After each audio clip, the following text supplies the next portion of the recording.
Dear brothers and sisters, this is a homily for 7th Sunday of Ordinary Time, Year C.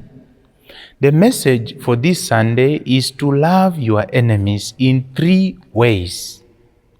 Who is an enemy according to the Gospel passage of this Sunday? What, why, and how does Christ ask us to do extra in our Christian life? Lastly, to be considered in this Sunday Mass homily is the 3 best ways in which we can love our enemies as Christians today. The liturgical readings orient us to reflect on how we can live better in our daily life by having a good relationship with one another. Yes, with forgiveness and the grace of God. In fact, St. Augustine says, "You have enemies, for who can live on earth without them? Love them. In no way can your enemy so hurt you by his violence as you hurt yourself if you love him not." Another beautiful example I found in the quotation by Martin Luther King Jr., who said, "There is some good in the worst of us and some evil in the best of us." When we discover this, we are less prone to hate our enemies. Indeed, an enemy to me would be a good or beloved son or daughter of another person somewhere.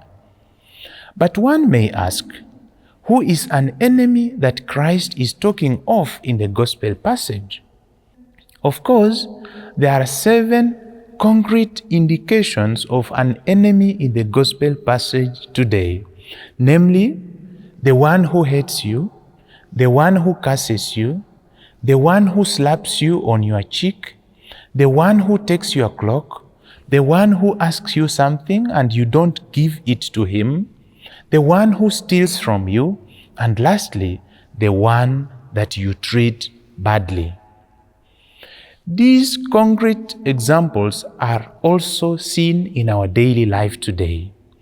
What does Christ ask us to do extra in our Christian life today? He asks us to love people close to us and even those who are our enemies as described in the Gospel text. In other words, every Christian is called to be a BBC, meaning Building Bridges Christian. On the other hand, there are 3 best ways that Christ proposes to us to use to love our enemies. 1. Do good to them. 2. Bless them. 3. Pray for them.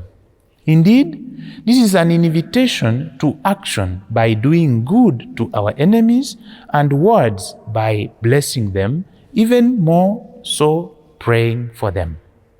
Let us begin to reflect on the first step mentioned above as do good to an enemy. First and foremost, the first reading gives us a clear example of how to do good to an enemy.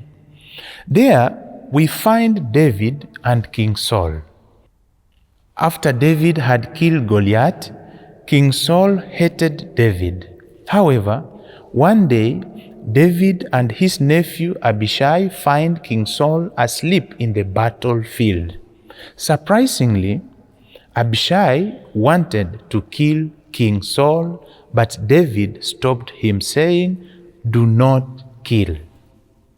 In fact, this is a best example of how to respond to evil by good deeds. Here, David represents God's attitude towards human beings, whereas Abishai represents human attitude towards the enemy. Which attitude would you have towards your enemy?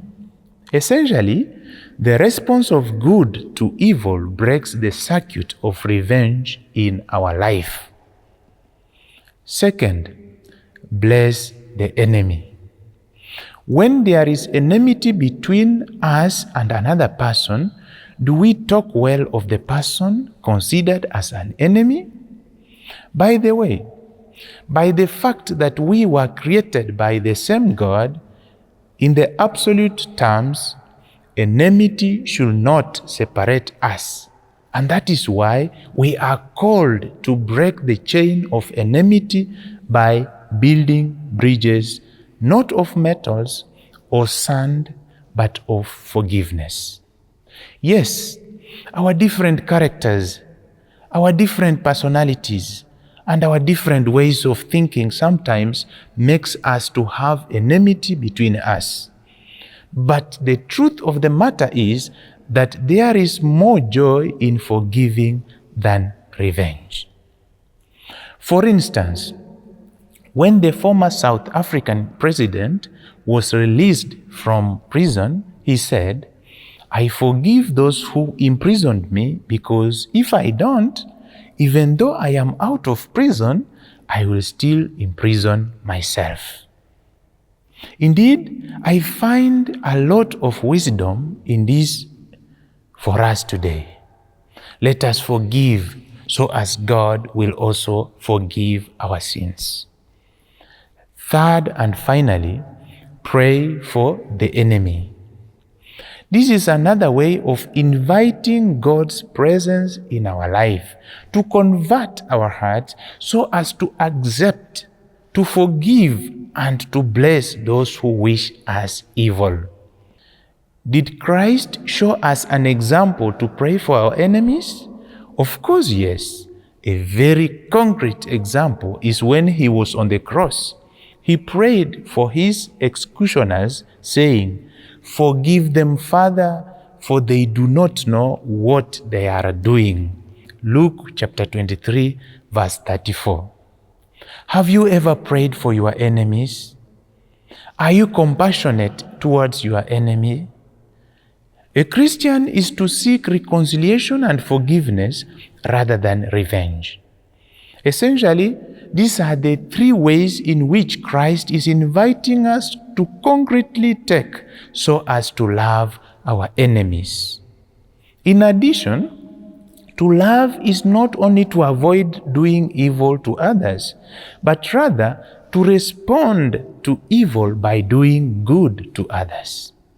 Also, to love means to be available to help one another regardless of their background or race or social status.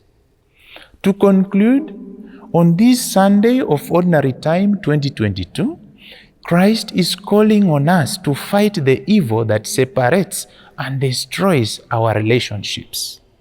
Love your enemies, do good to those who hate you, bless those who curse you, and pray for those who maltreat you. Amen. Have a blessed Sunday.